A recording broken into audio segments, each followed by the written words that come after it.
While most people are worried about the next hurricane or a temporary blackout, a series of much larger crises are quietly converging. These aren't random events. They are part of a predictable pattern that has repeated throughout history right before a major collapse. Most people will ignore these signs until it's too late. In this video, we're going to break down the 12 sooner-than-expected crises that are developing right now and what you can do to prepare before they hit. For those of you who are new here, welcome.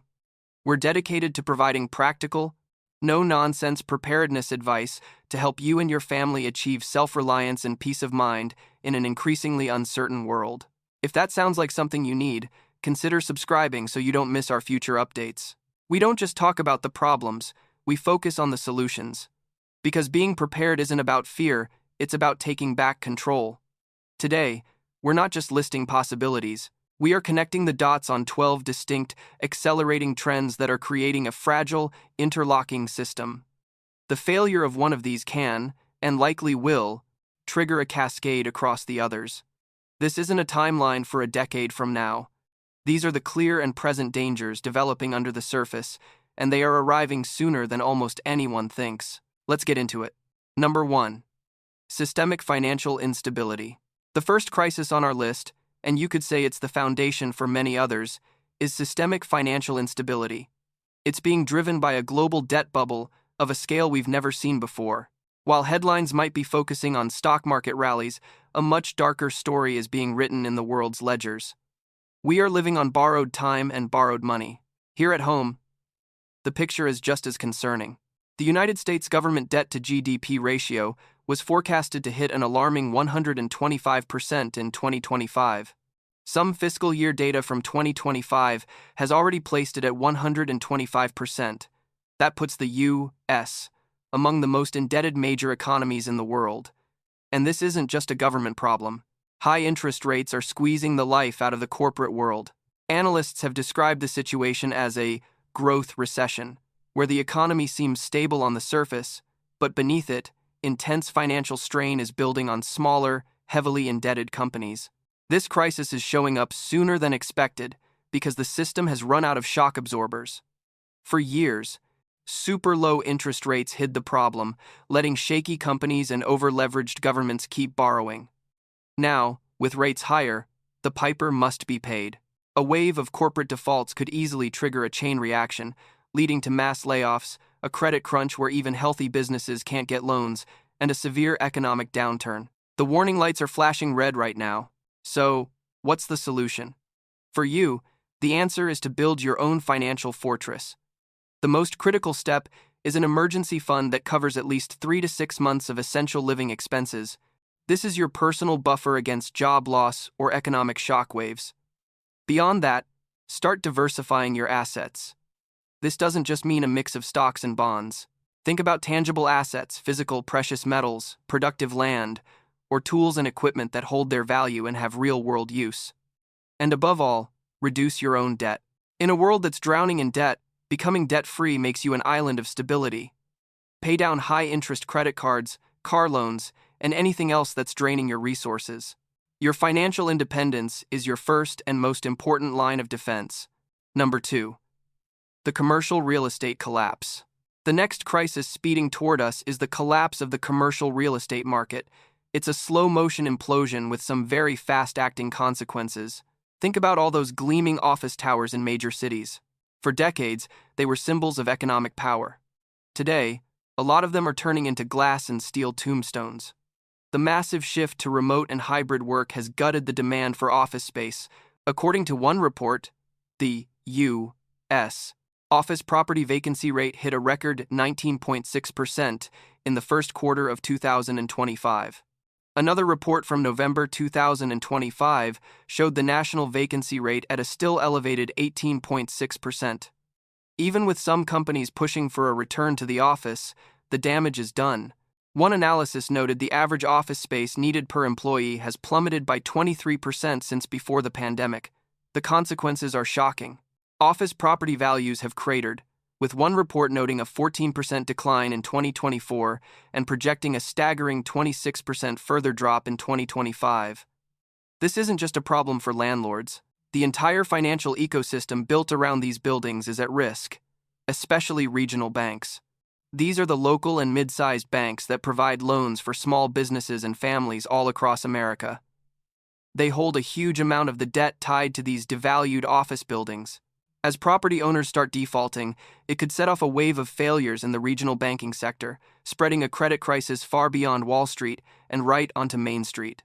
This is happening sooner than we thought because the real value of these buildings was hidden by long-term leases that are only now coming up for renewal.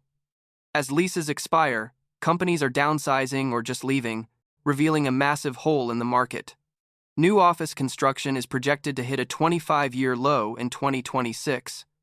The market isn't just soft, it's in a structural long-term decline. Your prep for this crisis starts with knowing your financial exposure. Is your money in a regional bank that's heavily invested in commercial real estate? It's time to check. For most, FDIC insurance is your main protection, so make sure your deposits are structured to stay within those limits. The bigger risk is the domino effect, a credit crunch. If local banks fail or tighten lending, small businesses won't get loans, leading to local job losses. This just hammers home the need for that robust emergency fund and personal financial strength. Also, think about your town. Those office towers paid a lot in property taxes, funding schools and fire departments. As they sit empty, that tax revenue vanishes, which could mean cuts to public services or higher taxes for you. Number 3. Critical infrastructure failure. The third sooner-than-expected crisis is the systemic failure of our critical infrastructure, and I'm talking specifically about the electrical grid. For years, we've flipped a switch and the lights just come on. We take it for granted, but the system that powers our entire modern world is getting older, more stressed, and dangerously fragile. The North American Electric Reliability Corporation, or NERC, is the group that assesses the grid's health, and their recent reports read like a series of escalating warnings. Their 2025 summer assessment pointed to elevated risk for power shortages across most of the continent. The report highlighted a dangerous trend. Electricity demand is surging thanks to data centers, electrification, and extreme weather, while reliable power plants are being retired. The problem is just as bad, if not worse, in the winter. NERC's 2025 to 2026 winter assessment found that much of North America is again at high risk for blackouts during extreme cold. One of their directors stated it plainly. Electricity demand continues to grow faster than the resources being added to the grid. The move to intermittent sources like wind and solar, while well-intentioned, is creating huge reliability risks. The sun doesn't always shine and the wind doesn't always blow. NERC warns that during peak evening hours when solar power drops off, the grid becomes dangerously vulnerable. This crisis is accelerating because we are demanding more power while simultaneously making our supply less reliable.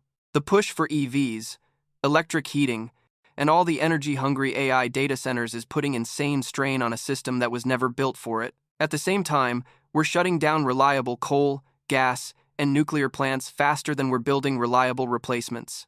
It's a simple formula for failure. We are getting closer and closer to a widespread, long-duration blackout. It's not a question of if, but when. Number 4. Supply chain decoupling and fragility. Crisis number 4 is the fracturing of global supply chains. For decades, we built a super-efficient, just-in-time global delivery system. But that efficiency came at the cost of resilience, and now, we're paying the price. The pandemic was our first big warning, showing how a problem in one country could mean empty shelves thousands of miles away. But the issue now is deeper. We're shifting from a world of global cooperation to one of great power competition. This is causing a decoupling, where countries are scrambling to move their supply chains to reduce dependence on geopolitical rivals. It's a messy, expensive, and inflationary process. While some broad indicators suggest supply chain pressures have eased since the post-pandemic chaos, this hides the real fragility. The system is still incredibly vulnerable to choke points.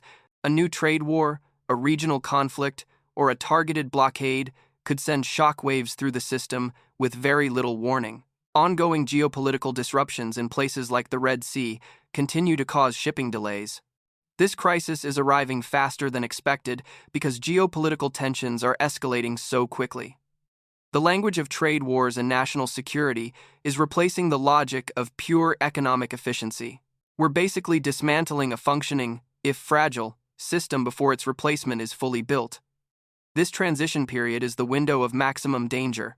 We are one major shipping lane closure away from a global economic heart attack. Preparing for this means you have to shift your own mindset from just in time to just in case. You need to build a personal supply chain. The foundation is a deep pantry. This isn't hoarding, it's creating a buffer. Aim for a 3-month supply of non-perishable foods your family will actually eat: canned goods, pasta, rice, beans, cooking oils. Apply this logic to other critical goods: prescription medications, over-the-counter medicines, hygiene products, and pet food. Talk to your doctor about getting a 90-day supply of any essential meds. Then think about critical equipment and spare parts. If you rely on specific tools, have backups. If you have a generator, have a maintenance kit. The goal is to reduce your dependence on that long, fragile supply chain for your immediate needs. And whenever you can, look to local sources for food and goods. Supporting local farmers isn't just a feel-good thing, it's a strategic investment in your own community's resilience. Number 5. Escalating cyber warfare. The 5th crisis, and one of the most invisible, is the dramatic escalation of cyber warfare. This isn't just about stolen credit cards anymore, it's about the targeted disruption of the core systems our society runs on. Our world runs on data. The power grid, financial system, water treatment, healthcare, it's all controlled by computer networks, and those networks are under relentless attack. The scale and sophistication of these attacks have reached alarming levels. Recent incidents have included ransomware attacks on hospital networks, the infiltration of federal agencies, and major disruptions of logistics companies. A.U.S. House Committee on Homeland Security snapshot from late 2025 noted that major cyber attacks against state and local governments had been recorded in at least 44 states so far that year. The most chilling trend is the targeting of critical infrastructure. Chinese and Russian-linked hacker groups have been caught probing and infiltrating U.S. energy, water, and communication sectors, essentially pre-positioning themselves for a future conflict. This crisis is accelerating because it's getting cheaper and easier for attackers to cause massive damage. State actors now use cyber attacks as a primary tool of modern warfare, a way to cripple an enemy without firing a shot. A quiet, undeclared cyber war is already happening, and the front line is our own critical infrastructure.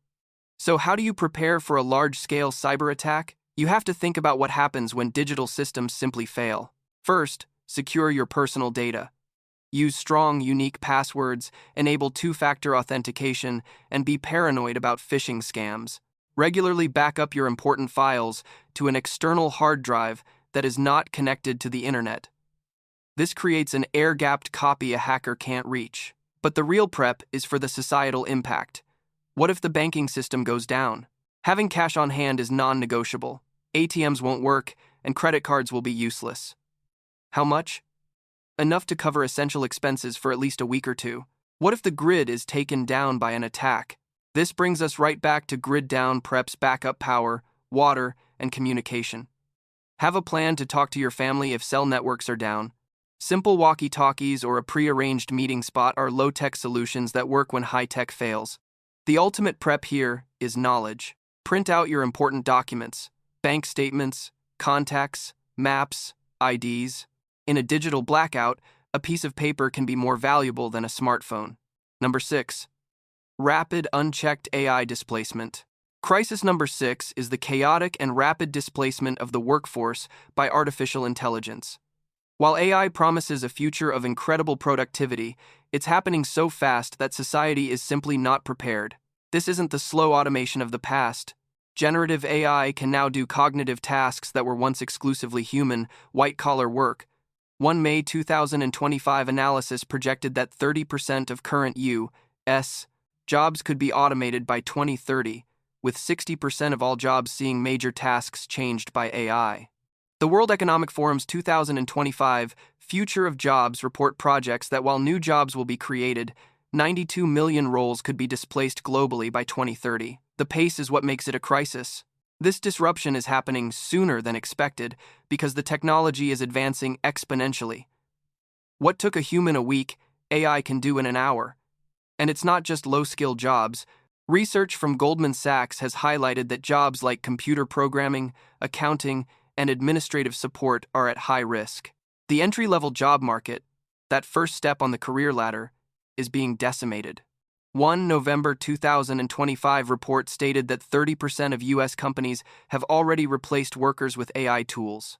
We're facing the possibility of a jobless recovery on a massive scale, where corporate profits soar thanks to AI, but millions of people are left without a way to make a living. That's a recipe for massive social and economic instability. Your preparation is twofold: personal and financial. Personally, you have to become relentlessly adaptable. That means committing to lifelong learning. Figure out the parts of your job that require uniquely human skills, critical thinking, creativity, emotional intelligence, and double down on those. Learn how to use AI tools to make yourself better, rather than waiting to be replaced by them. Think about developing practical, hands-on skills that are hard to automate: plumbing, electrical work, small-scale food production, repair services. These real-world skills could become incredibly valuable. Financially, the preps are the same as for any economic downturn, just with more urgency. That emergency fund is your lifeline if you need to retrain. Reducing your cost of living and diversifying your income streams are key. The goal is to build a life where your security isn't 100% tied to a single job that could be made obsolete by the next software update. Number 7. The global food security crisis. The seventh accelerating crisis is the escalating threat to our global food security. We've taken affordable, plentiful food for granted, but the system is now under attack from multiple angles at once.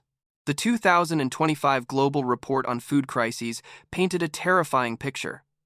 It reported that in 2024, over 295 million people across 53 countries faced acute food insecurity. That number has tripled since 2016. The drivers are a perfect storm of conflict, extreme weather, and economic shocks. The report notes that the number of people facing absolute, famine-level hunger has more than doubled from 2023, hitting places like Sudan, Gaza, and Haiti the hardest.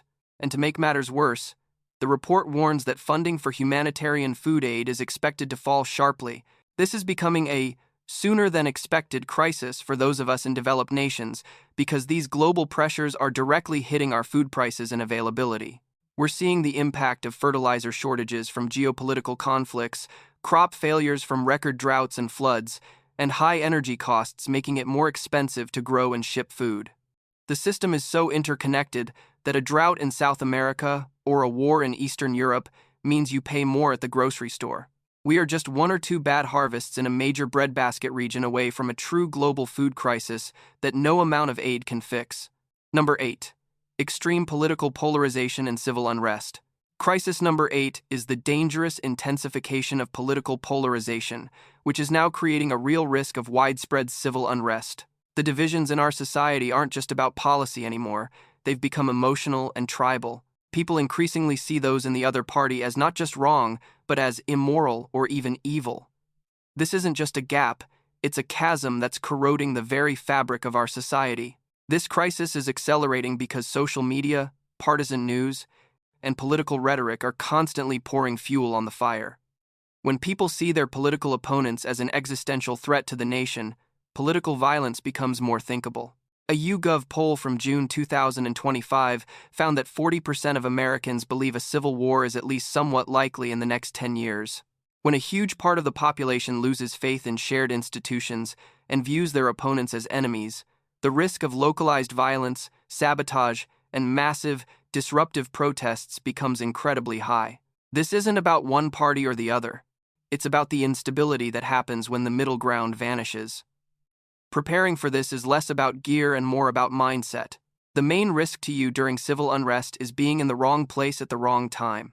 So, step 1 is to develop serious situational awareness. Know what's happening in your community. Know which areas could become hotspots for protests. Have multiple ways to get home.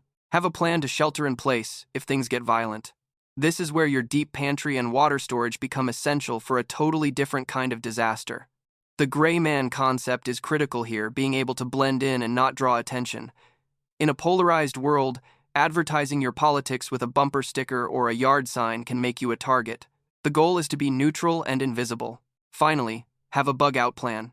If your area becomes unsafe, you need a predetermined place to go, multiple routes to get there, and a bug-out bag ready with essentials for at least 72 hours.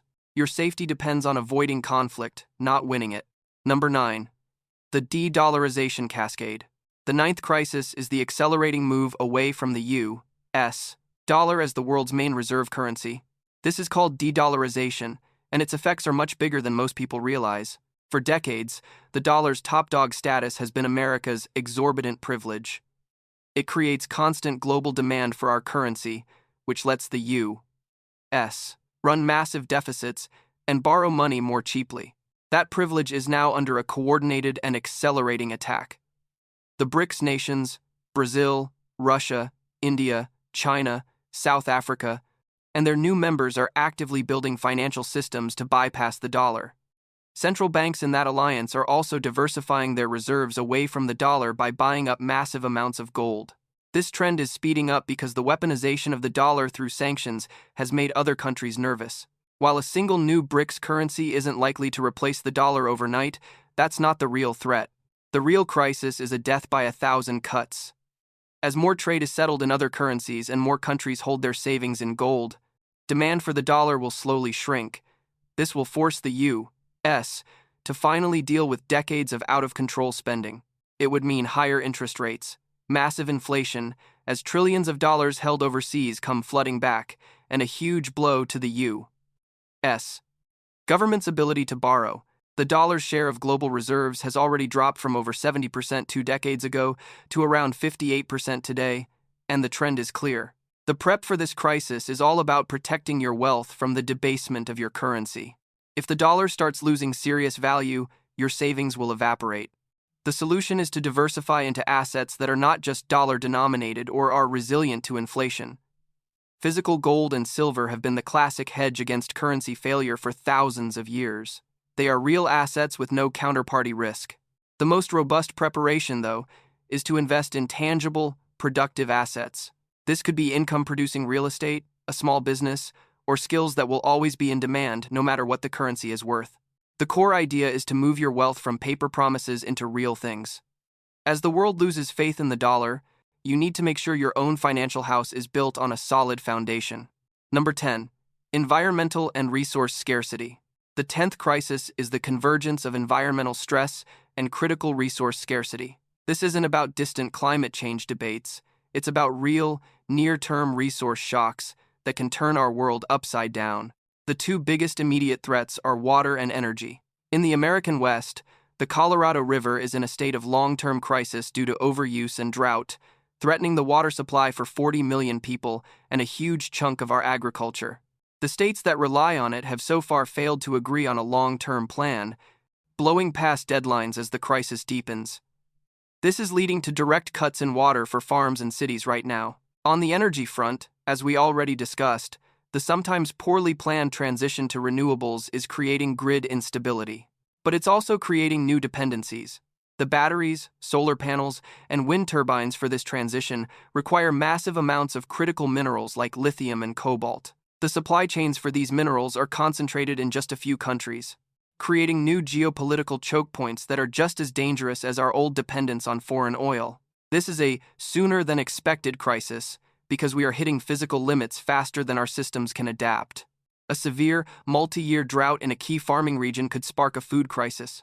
A conflict that cuts off the supply of one critical mineral could grind our entire green energy transition to a halt. These are hard-nosed logistical realities, and the crises are connected. The very data centers driving the AI revolution require gigantic amounts of water and electricity, putting them in direct competition with farms and cities for already scarce resources. Number 11. Next-generation pandemics. The 11th crisis is the inevitable arrival of the next pandemic, and the very real possibility that it could be faster, more lethal, and more disruptive than COVID-19. COVID was a global wake-up call, but many of its lessons are already being forgotten. It showed us the shocking fragility of our supply chains, the weakness of our public health infrastructure, and how quickly society can break down under pressure. It also showed how a health crisis can instantly become an economic and political crisis. The key takeaway is that viruses evolve. Nature is always running its own R&D program, and on top of that, advances in biotechnology, while often aimed at preventing disease, also increase the risk of an accidental or even deliberate release of an engineered pathogen. This crisis is on the sooner-than-expected list because the factors that enable pandemics are all accelerating. Global travel is back to pre-pandemic levels, so a new virus can circle the globe in hours. More and more people are packed into dense cities, creating ideal conditions for rapid spread. And maybe most importantly, trust in public health institutions, which is critical for a coordinated response, has been shattered in many countries. We're facing the threat of Disease X, a new pathogen our immune systems have never seen, with no treatments and no vaccines. It's not a question of if, but when. And will we be any more prepared than last time? Prepping for the next pandemic means taking the lessons from the last one to heart and taking personal responsibility. First, stock up on medical and hygiene supplies. N95 or better masks, hand sanitizer, gloves, disinfectants. Build a comprehensive first aid kit that goes beyond bandages to include trauma supplies and a wide range of medications. Get a 90-day supply of any prescriptions, plus a good stock of over-the-counter remedies. Second, have a plan to implement your own lockdown. If a truly nasty bug emerges, you may need to isolate your family for weeks. This means having enough food, water, and other essentials to last without any outside contact. This is where your deep pantry becomes a critical health measure. Finally, focus on your overall health. A strong immune system is your best defense. Good nutrition, regular exercise, adequate sleep, the healthier you are going into a crisis, the better your chances of coming out of it healthy. Number 12. The erosion of trust. The final crisis, and maybe the one that enables all the others, is the complete collapse of trust in our core institutions. Trust is the invisible glue that holds a society together. We trust that our money has value, that the news is broadly accurate, that our elections are fair, and that our leaders are generally acting in our best interests. When that trust evaporates, society begins to come apart at the seams. And right now, trust is in freefall. It's a crisis where we can't even agree on a shared set of facts, let alone how to solve our problems. This erosion is being driven by a perfect storm. Social media has created information bubbles where misinformation spreads like wildfire. Political actors actively use these platforms to sow division. And the repeated failures and perceived corruption of government, media, and financial institutions have led huge numbers of people to believe the entire system is rigged. A July 2025 Gallup poll found that Americans' average confidence in major U.S. institutions remains at a near-record low, the fourth straight year of sub-30% averages. This is the ultimate sooner-than-expected crisis because its effects aren't linear, they're exponential. Once a critical mass of people stops believing in the system itself stops working. A bank run is just a crisis of trust. A riot is a crisis of trust in law and order. When people can't turn to trusted sources for information in an emergency, they're more likely to panic and fall for rumors. This makes every other crisis we've talked about infinitely harder to manage. Preparing for this crisis is the most abstract, but maybe the most important prep of all. You can't fix society's loss of trust on your own, but you can build a trusted network. This is about community. Get to know your neighbors. Form a mutual assistance group. These are the people you'll rely on when the official channels fail. Who on your street has medical training? Who's a good mechanic? Building these real-world, face-to-face relationships is the antidote to a world of digital alienation. Second, become a smart consumer of information. Learn to spot bias. Cross-reference information from multiple sources before you believe it. Develop your critical thinking skills so you aren't easily swayed by fear-mongering. Finally, the ultimate prep for a crisis of trust is to become trustworthy yourself.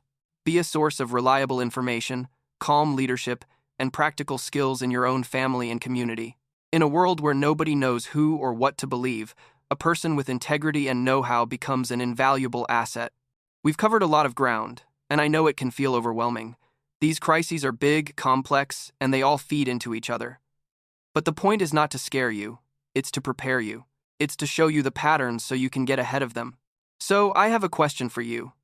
Which of these 12 crises are you most concerned about where you live? What signs are you seeing on the ground? Let us know in the comments.